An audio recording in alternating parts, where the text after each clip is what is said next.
Hello sa inyong lahat. Kamusta po kayo? Internalized treasure, the investment that never rusts. Kayamanang walang kalawang ang tunay na investment sa langit. Pagbasa sa kasulatan, Mateo chapter 6 verse 19 to 21. Huwag kayong mag-impok ng mga kayamanan dito sa lupa. Dito'y may nananakaw at nasisira ng kalawang at insekto.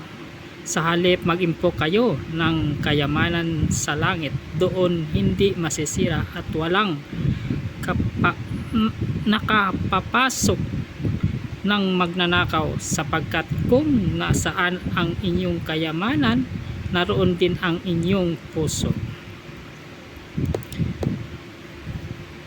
Sa Sermon on the Mount of tinuruan tayo ni Lord Jesus ang kanyang mga tagasunod tungkol sa tamang pananaw sa kayamanan.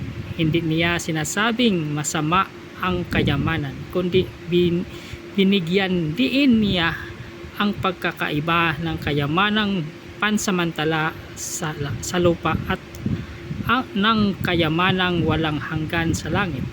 Ang tunay na kayamanan ay hindi nasusukat sa dami ng ari-arian, kundi sa puso na naglilingkod, nagbibigay at nagmamahal para sa Diyos.